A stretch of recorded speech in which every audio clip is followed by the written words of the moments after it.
Thank you, Honourable Speaker. If you'll allow, as the first elected woman from the KP in the last 76 years in the history of Pakistan in this House, as well as given the dubious honour that I've not been allowed to speak on this very same floor for the last 4 months, I hope you'll be a bit tolerant and stand with me while I speak in 3 different languages, the last one for my own particular constituency. Honourable Speaker, the reason I decided to speak now, the honourable colleague who spoke just before me is somebody I consider a friend. Her father was an honourable colleague as well, and somebody I respected immensely. The reason I speak English, Honourable Speaker, is that unfortunately the elites of this country consider anybody who doesn't speak English as filth. Those of us that do not speak the language of Karachi and Lahore are relegated to the masses, the awam, as if it's something to be proud of. Would you believe, Honourable Speaker, this entire August House is so honourable. It is so just that when I was abducted from my house on the last day of the 9th of August of PDM's government, not a single woman in the parliament, whether it be these big names from People's Party or the Noon League, not one person spoke up. That how can you abduct someone? If you arrest me, absolutely fine. Even then I had some, let's say, leverages, but I didn't use any. I had nothing to hide. When I was picked up, I was told a couple of things. That we would like you to join Bilawal or Mariam's party. I don't know who this we is, but they were wearing masks. And they said, we would like you to join these 2 parties. And I said, unfortunately for all of you, I'm far more educated than Bilawal and Mariam. And I'll be damned if I ever sit with them. I have immense respect for that side of the house. I have friends there, I have brothers and sisters, I have relatives. But the leadership, Mr. Chairman, I'm afraid the morality is less than 0. And I'll tell you why. My mother has nothing to do with politics except that she voted for me once. The women of my family, the women of Shehryar's family, of Qasim Suri's family, of Zartaj's family, of Aisha's family, of Anika's family. My sister here was a bit upset about the bangles that Asad Kaisar Sahib mentioned. Does she realize what our women have been through? Not only were our bangles taken off, our dupattas and our clothes were taken off. Shame. Who is going to pay for that legacy, sir? So let's not proselytize about who's more loyal to the king in this particular world, and that king being the women of this country. Honourable Speaker, we women are 52% of Pakistan. We're not a women's rights or human rights issue. We are a national issue, and I will not allow anyone on this floor to make light of us. I have seen the honor code that my fellow sisters sitting on that side of the house operate on. Not one person spoke when Tayyaba Raja was grabbed by her hair by the Punjab police. So please, let's not pretend to be extremely moralistic. We are what we are. Egocentric and fixated politicians who would sell our own mothers if it would give us a seat in this assembly. Form 45 and Form 47, it is an embarrassment to this country. Now I'll come to Urdu, Honourable Speaker. मैं अंग्रेज़ों को सुना रही थी ना, भाइयों कुछ नहीं होता, अंग्रेज़ सुन लें जो उनको पैसे देते हैं. अच्छा जी. स्पीकर साहब, मुझे किसी औरत से, किसी मर्द से कोई बैर नहीं है. मेरे रिश्तेदार हर सियासी पार्टी में हैं. बल्कि मुझे तो अक्सर जब हम गवर्नमेंट में थे, मुझे डांटे पड़ती थी कि इसके रिश्तेदार तो पीपल में भी हैं, ANP में है, ये कॉम्प्रोमाइज़ है, एटसेट्रा एटसेट्रा. पिछले 2 साल में मुझ पे जितने केस हुए हैं और आप जिस चेयर पे बैठे हैं, अल्लाह करे कि आप वही हो जिनसे हम आपकी उम्मीदें रखते हैं. इसी हाउस के स्पीकर राजा साहब ने मेरा पासपोर्ट मुझसे चुराया हुआ है एज ऑफ जून 2022.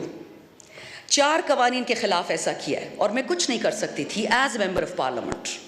अभी भी इन्हीं के पास पड़ा हुआ है, मेरे पास फुर्सत नहीं थी कि मैं उठा लूँ, लेकिन 2 साल इलीगली मेरे पास निकाला गया from parliament lodges when I was in MNA. मुझे नहीं निकाला जा सकता था. I was supposed to stay there and 35 people came from CDA and the police. अब एक CDA पर डालता है police, I don't mind, I am sacrificing for Pakistan. ना इमरान खान ने सारी उम्र जिंदा रहना है, ना मैंने वतन के लिए सैक्रिफाइस दिया. पर जहाँ पे स्पीकर, जब मेरे जैसी औरत आप अटेम्प्ट करेंगे कि जी पीपल में जाओ, नून में जाओ, खटक के पास, तरीन के पास, मैं क्यों जाऊँ? खटक और तरीन तो पहले से मेरे रिश्तेदार थे, मेरी तो उनसे वैसे नहीं बनती थी. तो मैं उनकी पार्टी में क्यों जाऊँ? वो तो जब हमारी पार्टी थी मैं उनसे नहीं लगती थी. स्पीकर साहब, यू डोंट नो मी. मैं एक लड़ाका हूँ, हमेशा से थी. मैं हर किसी के साथ लड़ती हूँ, अपनी लीडर के साथ भी लड़ी हूँ, हक के लिए लड़ती हूँ। और आज आपको ये बता दूँ कि जितना झूठ इस कुरान के नीचे बोला जा रहा है ना, आई स्वेयर टू गॉड मेरी हड्डियों में दर्द शुरू हो जाती है। ये बजट लोगों को बर्बाद करने के लिए है। और सर, आप भी पाकिस्तान में रहते हैं, आपके मुलाजिम होंगे, आपके कोई गरीब रिश्तेदार भी होंगे। ये जो बड़ी बड़ी अंग्रेजी हमें सुना रहे हैं, oh this salary tax and that digitisation, sir you are destroying digitisation. आप कंप्यूटर्स पे टैक्सेस लगा रहे हैं, किताबों पे, हार्ट स्टेंट्स पे, चैरिटी हॉस्पिटल जिस पे 50 से ज़्यादा बेड हों, आपने फार्मास्यूटिकल्स की 18% शरह बढ़ा दिया, रॉ मटेरियल की 18% उस अस्पताल पे टैक्स डाल दिया है। लेकिन जो मालदारों के हॉस्पिटल्स है सर, वो तो लंदन में है, भगोड़े तो लंदन चले जाते हैं, वहाँ सारे इलाज करते हैं। यहाँ पे लोग क्या करेंगे? जनाब स्पीकर, आपने अगर मेरी लास्ट, क्योंकि 3 ही मेरी बजट स्पीचेस थी, फिर तो हम फारिग हो गए, जो मेरी 3 बजट स्पीचेस थी, मैंने कभी भी उसमें पीपल या नोन को नहीं डांटा था, अपनी हुकूमत को पकड़ती थी मैं, और आज भी मैं यही करूँगी। हम जब छोड़ के जा रहे थे किटी में $17 अरब, $21 अरब हमने कर्ज़ों में दे दिया। 32 बिलियन पाकिस्तान की हिस्ट्री पहली दफ़ा रेमिटेंसेस आई, 36 बिलियन आपका पहली दफ़ा एक्सपोर्ट हुआ, 6% आपका ग्रोथ रेट था। कोविड के बावजूद ग्लोब कहता था, न्यूज़ वीक और पॉलिटिकल जो साइंटिस्ट, ये जो बड़े बड़े इश्तिहारी अखबार आते हैं, इसमें तो हमारा कुछ लेना देना ही नहीं है। उन्होंने बोला कि Pakistan is amongst top 3। UPDM have destroyed this country for what purpose? आपको खान का चेहरा नहीं पसंद था, बाजवा के साथ मिलकर वोट ऑफ नो कॉन्फ्रेंस करा दिया, नो प्रॉब्लम, ठीक है, नहीं पसंद खान साहब, इलेक्शन क्यों नहीं करवाए? 4 हफ्तों के अंदर अंदर इलेक्शन कराते, 6 हफ्तों में कराते, आना तो इन्हें नहीं था। बट प्रॉब्लम यह था कि पहले चाचा को प्रॉमिस था PM ऑफिस, फिर उसकी भतीजी को प्रॉमिस था, फिर किसी और के बेटे को प्रॉमिस था। यहाँ पे अनइलेक्टेड बेटियाँ आ जाती हैं, कोई इलेक्शन करता नहीं है। Sir, democracy is the best revenge, vote को इज्जत दो। उसकी तो धज्जियाँ उड़ा के रख दी हैं। ठीक है, आपको PTI नहीं पसंद, आपको पाकिस्तान से क्या दुश्मनी है? 46 साल से इस मुल्क में ये 2 ख़ानदान टिक टैक खेल रहे हैं। अगर पाकिस्तान ठीक करना होता तो किसने रोका था इनको? ठीक कर लेते। 3 दफ़ा एक प्राइम मिनिस्टर, एक ख़ानदान, तीसरी दफ़ा दूसरा। ये जो हमारे लोग आयल्स में बैठे हुए हैं, जो लोग हमें सर्व कर रहे हैं, जो हमारे घर में मुलाजिम हैं, इनके बच्चे बच्चियाँ कभी सोच सकते हैं कि हम PM बनेंगे या हम CM बनेंगे अगर नाम के पीछे जरदारी और शरीफ ना लिखा हो?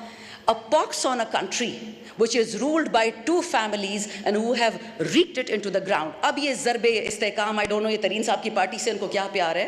By the way, स्पीकर साहब, अब मुझे पता है इस पे नाराज़गी होगी, बट हो जाए, doesn't matter, मुझ पे पहले ही बहुत पर्चे कटे हुए हैं। हमारी 2 ख़वातीन थी PTI की, जिनका कोर कमांडर हाउस से दूर दूर खड़ी थी। एक आज असेंबली में बैठी हैं, एक आज जेल में बैठी हैं। फ़र्क दोनों में ये है कि एक ने माफ़ी मांग ली TV एंकर से, और TV एंकर ने माफ़ करके IPP में ढा के इस हाउस में ले आए, और दूसरी बेचारी जेल में सड़ रही है। एक 3 स्टार जनरल की वाइफ, 3 स्टार जनरल, उसका ये गुनाह था कि वो हाथ में माइक्रोफोन और लिबर्टी में खड़ी थी। That is it sir. So this is the honesty and decency with which we deal with the women in our country.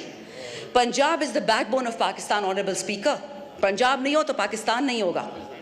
और हम क्या करते हैं कि जिस औरत ने कोरोना से और कोविड से पूरे पंजाब को, पूरे पाकिस्तान को बचाया, उसको हमने जेल में डाल दिया, because that is what she deserves. जो चोर होता है वो प्राइम मिनिस्टर बन जाता है, प्रेसिडेंट बन जाता है, और जो शरीफ होता है वो जेल चला जाता है। माशाल्लाह, ये तो इस मुल्क का हाल है सर। जाएंगे कहाँ सर? मेरे पास तो फॉरेन पासपोर्ट भी नहीं है, हम कहाँ जाएंगे? हमारे 10-10 हल्के में लोग हैं, 10-10 लाख, वो लोग कहाँ जाएंगे? 2 डिफरेंट प्राइम मिनिस्टर्स ने ये बात कही है इस वतन में। शर्म की बात है कि जिसने जाना है तो चला जाए। कहाँ जाए? 350 बंदा एक बोट में कैप्साइज हो जाता है। किसी ने उनके ख़ानदानों का पूछा? कोई पेंशन दी, कोई प्लॉट दिया, कोई तमगा दिया उनको? This is what we doing to youth. Honourable speaker, in the last 2 years आपके पाकिस्तान से 15 लाख पढ़े लिखे बच्चे बच्चियाँ चले गई हैं। बहुत अजीम पाकिस्तान है। एक्सपोर्ट्स की शरह देखें, फाइनेंसिंग की शरह देखें। ये हम तो नहीं कहते सर, जो किताब है ये लोग छाप रहे हैं, मैं तो उससे पढ़ के बताती हूँ। लेकिन मुझे ये बताएं कि इस पाकिस्तान के साथ करना क्या है? अब ज़रबे इस्तेकाम आ गया, और ये इस्तेकाम हर दफ़ा बलूचिस्तान में और KP में आता है, ये नहीं समझ आती। खान साहब की 3.5 साल हुकूमत थी, ना ड्रोन था, ना टेररिस्ट था, एंड द सेकेंड खान साहब गोज, टेररिस्ट आ जाते। But sir, you are the custodian of this house and I expect you to take this up with people who matter. अगर किसी को लगता है कि ईरान इतना बेवकूफ़ है या अफ़गानिस्तान इतना बेवकूफ़ है कि वो सिर्फ बदला केपी में या बलूचिस्तान में लेगा, ये ख्वाब देखने वाली बात है। जो पंजाब का और सिंध का ये लोग हशर करेंगे, सिर्फ आपकी सोच है। सो खुदा का वास्ता है, होश के नाखुन लें। ये आपकी जगह है, ये आपकी ताकत का सरचश्मा है, ये अवाम, हम रियासत हैं। Not me the MNA, my people. Talk to us, tell us what is the problem, will fix it for you, but this is no way sir, absolutely no way. Final point sir, मेरा अपना हल्का, अगर आप इजाज़त देंगे मैं थोड़ा सा एंड में पश्तो में भी बोलूँ, क्योंकि मेरे माशाल्लाह 76 साल से, तो नहीं कहूँगी 73 साल से मेरे इलाके में ख़वातीन के स्कूल नहीं बनते सर, क्योंकि केपी हमेशा हम वो हैं, कारतूस है। जिहाद में भेज दिया कश्मीर, उधर भेज दिया, उधर भेज दिया। उड़ाना हमारा सबसे आसान काम है। हमारे बच्चे उड़ा दो, हमारी बच्चियाँ उड़ा दो, हमारे पुलिस वाले उड़ा दो, हमारे फ़ौजी उड़ा दो। लेकिन जब अकाउंटेबिलिटी का टाइम आता है, अभी भी सर मैं आपको PSDP, ये मेरे पास सामने पड़ा हुआ है, PSDP में जो एलोकेशंस हो रही हैं, उसमें पंजाब में 2 साल में प्रोजेक्ट पूरा होता है, सिंध में 3 साल में पूरा होता है, इस्लामाबाद में 4 साल में। और आपको पता है जनाब स्पीकर कि केपी में प्रोजेक्ट जब पूरा होगा उसी PSDP का, वो 23 साल में होगा, और बलूचिस्तान में 42 साल में होगा। ये है माशाल्लाह PSDP। मैं सूबाई या लिसानी बात नहीं करती। आई एंड ऑन दिस स्पीकर साहब, खान साहब को बहुत many people I'm sure they hate Khan साहब and they have probably every right to। लेकिन एक बात मैं बता दूं स्पीकर साहब, वो बंदा पंजाबी, सिंधी, सुनी, शिया, बलोची, AJK की बात नहीं करता, वो पाकिस्तान की बात करता है। वो कहते हैं मेरे पाकिस्तानियों, और वो इसलिए जेल में बैठा हुआ है, क्योंकि जब तक डिवाइड एंड कॉन्कर नहीं होगा, ये मुल्क गलती से कामयाब भी हो सकता है, ये मुल्क गलती से मालदार भी हो सकता है, खुशहाली आ सकती है। और गरीब मांगता क्या आपसे स्पीकर साहब? You being the government, school, अस्पताल, सेहत कार्ड तो मरियम बीबी ने काट दिया, दवाइयों पर 18% ड्यूटी उसके चाचा ने लगा दी। सर लोग कहाँ मरे हैं ये तो बताएं। 2-3 चीज़ें स्पीकर साहब, मेरे हल्के में FR पेशावर जो हिस्सा है, 15 साल हमने कुर्बानियाँ दी हैं सर, 15 साल, और उसका डिसप्रोपोर्शनेट इम्पैक्ट मैं आपको ये बताऊं कि सर एक गांव है जहां पे 10 में से 3 खवातीन बेवाएं हैं, फ्री की बेवाएं हैं, प्लॉट्स वाली बेवाएं नहीं हैं, उनको कुछ नहीं मिलता, उनका कोई पूछने वाला भी नहीं है। पिछले साल पेशावर में बॉम्ब ब्लास्ट हुआ पुलिस लाइंस में, मैंने टीवी में सिर्फ ये इंटरव्यू दिया कि why is it that KP and Balochistan are always targeted as per general Musharraf's book. उसने तो डायरेक्शंस दी थी ना।